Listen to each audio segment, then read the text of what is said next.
د جلۍ تورو سترګو وسوم کور دې خراب کړي رانجه چا ورکړي دینه.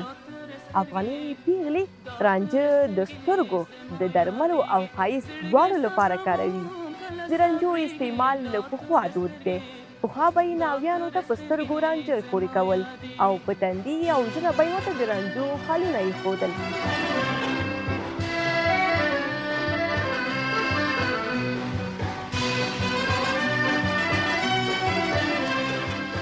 کله چې رانجه په سترګو پورې شي نو د سترګو ښکلا ورسره څو چنده زیاته شي.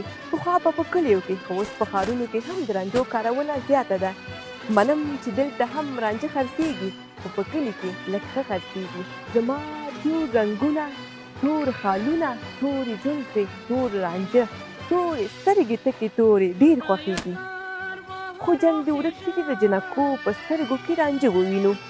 جنګه کرار شه چې د ملک د پیغلو په تورو سترګو کې رانجه پاتې شي.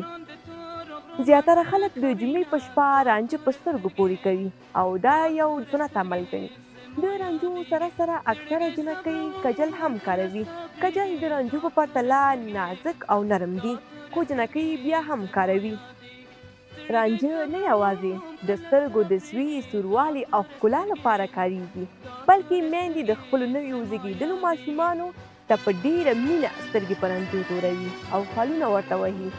د رانجو استعمال له زرګونو کلونو را په دې خوا دود دی چې د نړۍ په بېلابېلو سیمو کې کارول کېږي.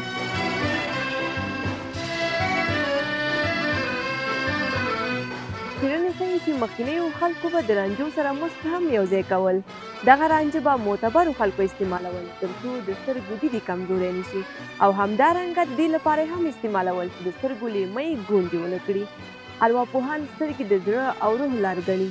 که چیرې کومې سترګې په رانجو ښکلې شي نو ښکلا یې څو چنده زیاتېږي.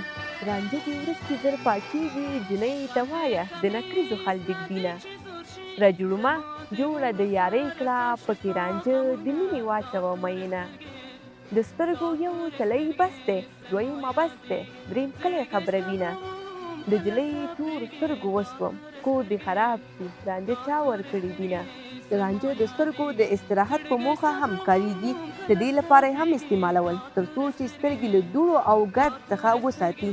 په ځینې سیمو کې پرته له دې چې معده او مخل شي په خپله تیږه یې په سترګو پورې مخي. په ګڼ شمېر نورو سیمو کې د رانجو توره تیږه لومړی ټکوي او بیا یې دومره وړه کوي چې زیږوالی له منځه ولاړ شي نو بیا یې په سترګو پورې کوي.